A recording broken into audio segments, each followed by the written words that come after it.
Just before I start this video rant, just quickly a word from our sponsors, which is me. That's just simply to say that I'm doing a live stream tonight at 10 o'clock UK time.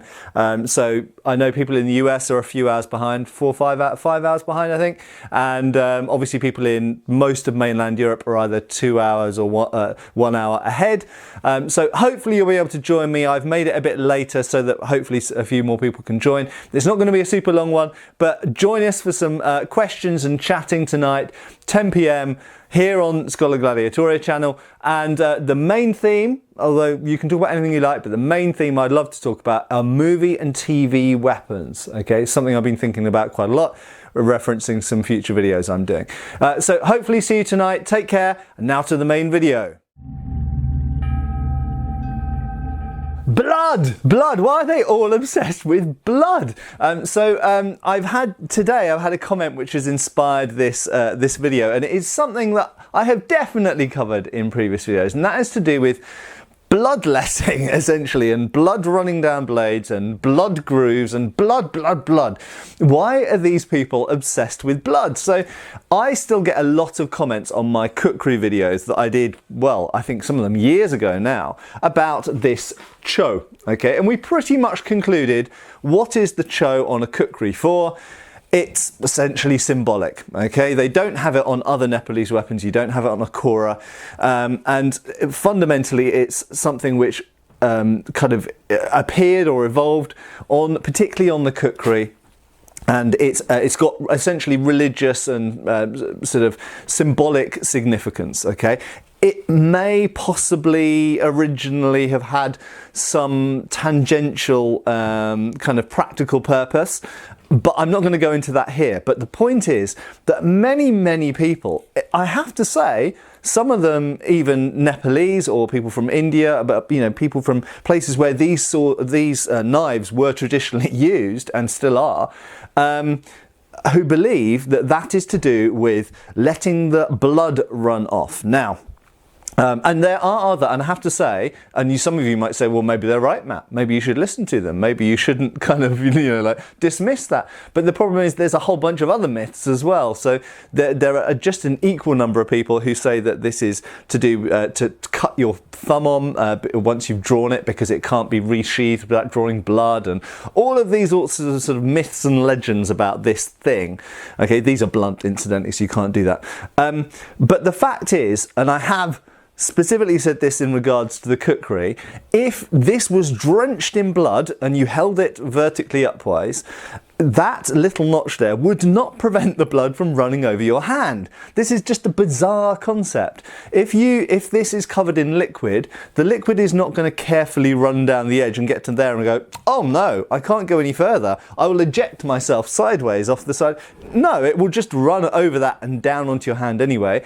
But more importantly, the biggest surface areas on this particular implement are the flats. So any liquid is going to run down the flats. But even more importantly than that, when this is used either for chopping or stabbing, however you use it, not an awful lot of liquid really adheres to the blade. You all use kitchen knives, you've all chopped things that are wet. The blade doesn't liquid doesn't run down the blade and cover your hands.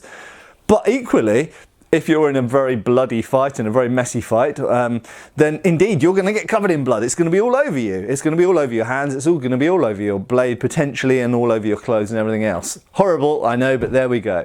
But also, when a blade passes through a body, essentially, you don't usually end up with a lot of liquid adhering to the blade anyway, because the flesh, should we say, and the clothing and the other things that it passes through tends not to stick to this, because this isn't a sticky thing.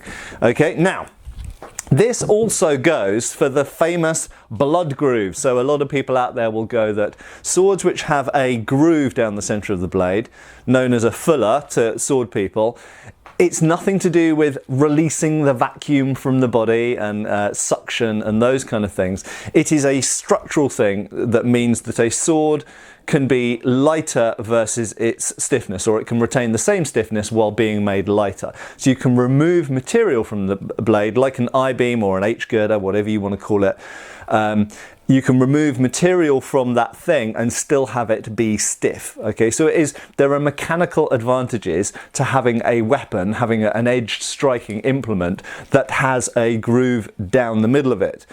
But that issue is slightly complicated by the fact that traditionally, historically, on knives and sometimes on swords, in various languages, that groove has been associated with blood. Why would this be the case? Well, I don't know. It could be anecdotal. It could be that people have noticed that if you run someone through, then you might get a welling of blood in that groove, whereas on the edges it gets wiped off as you pull it out or whatever. Who knows? It could even just be that, you know, myths aren't only modern. You don't only get modern myths, you also get historical myths as well. And it's just as likely that in the 15th, 16th, 17th century that people built their own myths that were untrue. We know that they did this with, you know, science and things in the physical world that we now know are wrong. And it's just as likely they did it with weapons. They probably sometimes noticed that something worked and they misattributed why it worked or how it worked or what it did. For example, it's very well documented that in 19th century India, and this is documented in British sources by medics and other people, soldiers, that there was a belief in India that if a weapon went into you and you kept it there, you wouldn't die. It was only when the weapon came out that you would die. Now, obviously, we know that's not true. But it was observed, and that was a common kind of urban myth amongst people getting stabbed in India, that kind of like if you prevented the thing from being pulled out, then you could stay alive, or at least stay alive for longer. And that might have some degree of truth, because obviously we know that extraction causes bleeding, greater bleeding, or can cause even a greater wound when it's pulled out because of the pulling effect of the cut. So, you know, they may have noticed certain things that they attributed wrongly. So often when we're looking at swords like this katana here, and this has got a groove down the back, people attribute that as to something to do with increasing the wounding or killing ability, or giving a channel for the blood to drain off. Why would you need a channel for the blood to drain off? Where's it going to go? Why is it doing that? You know, it's just a bizarre thing. So there's this obsession with blood, and it doesn't matter whether you're talking about Japanese swords or European swords, like this 1796 heavy cavalry, or the Viking era sword that I showed, or Chinese swords with their double fullers. The fact is, these fullers are to do with taking weight away from the blade without taking rigidity away from the blade, and that is it.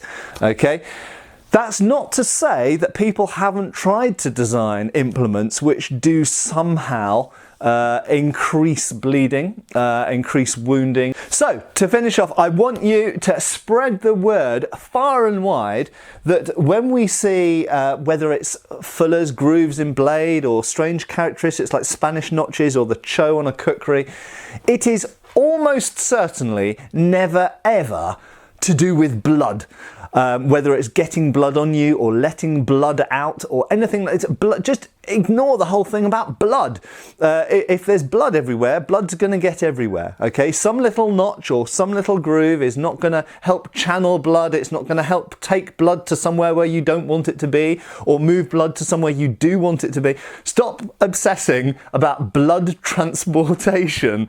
This is about making these weapons more fun to use, good to use, effective to use, lighter, stronger, stiffer, these kinds of things. Okay, please stop obsessing about blood. Cheers for watching, folks. Give us a subscribe and a like, and I'll see you really soon for another video on Scholar Gladiatora channel. Cheers, folks. Thanks for watching. We've got extra videos on Patreon. Please give our Facebook a like and subscribe if you haven't already. Cheers, folks.